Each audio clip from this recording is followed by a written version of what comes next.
సద్గురు గురుదక్షిణామూర్తయే నమః. గురువులకు గురువు ఆది గురువు పార్వతీ పరమేశ్వరుడు. వారి యొక్క అంశతోటే ఎంతోమంది మహానుభావులు, గురు రాఘవేంద్రుడు, ఆదిశంకరాచార్యుల వారు, రామకృష్ణ పరమహంస, ఇట్లా ఈ విధంగా మనం కొలుస్తూ వస్తే ఎంతోమంది మహానుభావులు. అటువంటి వారిలోనే అంశస్వరూపంగా మనం భావిస్తున్నటువంటి వారు మన జంధ్యాల శాస్త్రి గురువు గారు. ఎందుకనగా గ్రహం మూలం సర్వం జగత్, ఒక దాని మీద ఎన్నో రకాల పరీక్షలు చేసి ప్రయోగాలు చేసి దాని గురించి విడమర్చి చెప్పి మనకంటూ ఒక మంచి మార్గాన్ని చూపించినటువంటి వారు మన జంధ్యాల గురుజీ గారు. అటువంటి వారికి ఒక గురు పౌర్ణమి రోజు అభిషేకం గావించడం, ఇక చేసే అవకాశం నాకు రావడం, చూసే అవకాశం మీకు భగవంతుడు ప్రసాదించడం ఒక గొప్ప వరంగా భావించి గురు బ్రహ్మ గురు విష్ణు గురుదేవు మహేశ్వర గురు సాక్షాత్ పరబ్రహ్మ తస్మై శ్రీ గురవే నమః అంటారు. ఎందుకంటే ఇందాక చెప్పాము ఒక మంచి మార్గాన్ని అని.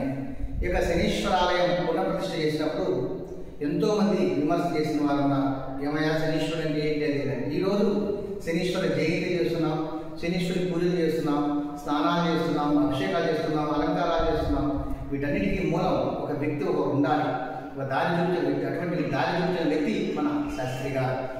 ఎన్నో రకాల ఒడిదుడుకులు వచ్చి ఎంతో రకాలుగా ఎన్నో దేవాలయాలకు వెళ్ళి ద్వాదశ జ్యోతిర్లింగాలు అయితేమి, మనకి నదులు పుష్కర నదీ తీర్థం అయితేమి, అన్ని రకాల నదుల యొక్క తీర్థం తీసుకొచ్చి ద్వాదశ జ్యోతిర్లింగాల నుంచి జ్యోతులు తీసుకొచ్చి అష్టాదశ శక్తిపీఠాల నుంచి అక్కడికి పుష్పాలు తీసుకొచ్చి ఈ యొక్క పూజా కార్యక్రమాలను నిర్వహించి దేవాలయ అభివృద్ధికి ఎంతో కృషి చేసి ఒక మంచి మార్గాన్ని చూపించి గ్రహం మూలం సర్వం జగత్, గ్రహారాధన ద్వారా ఏదైనా సాధించవచ్చు. అట్లాగే తదుపరి దైవారాధన. ఎందుకంటే గ్రహము దైవము రెండు కలిస్తేనే పరిపూర్ణత సిద్ధిస్తుంది. ఎందుకంటే మానవులను మనం గమనించండి, స్త్రీ పురుషులు రెండు కలిస్తేనే ఒక సంభూతం, ఒక ప్రకృతి మూలం, పంచభూతములు అంటారు. ఇట్లా అన్నిటికీ మూలం గ్రహాలు. గ్రహాల ద్వారా పంచభూతములను పరిష్కరణ పెట్టుకొని మన చేతుల్లో పెట్టుకొని తద్వారా మనం పూజించడం ద్వారా సంపూర్ణమైన శుభఫలితాలు పొందుతారని మన పెద్దలు మనకు ఎప్పుడో అందించారు. ఈ యొక్క గ్రహాలు ఈ విధంగా ఉంటాయి, సూర్యభగవాన్ ఈ విధంగా ఉన్నాడు, శనీశ్వరుడు ఈ విధంగా ఉన్నాడు, చంద్రుడు ఈ విధంగా ఉన్నాడు, అట్లా ఎన్నో రకాలు మనకు అందించారు. కానీ కాలక్రమేణా అవి హస్తగతం అయిపోతూ వచ్చింది. వాటిని మళ్ళా పునరావృతం చేసి మనకు అందించినటువంటి వ్యక్తి మన శాస్త్రి గారు. అటువంటి శాస్త్రి గారికి ఈరోజు గురు పూర్ణిమ సందర్భంగా జరుగుతున్నటువంటి పంచామృతాభిషేకం, హరిద్రాచుల కుంకుమ చంద్రాభిషేక కార్యక్రమాన్ని మీరు కన్నులారా వీక్షించి, అంతేకాక వారికి చిరకాల కోరిక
అనగా శ్రావణ పౌర్ణమి వీరి యొక్క జన్మదినం.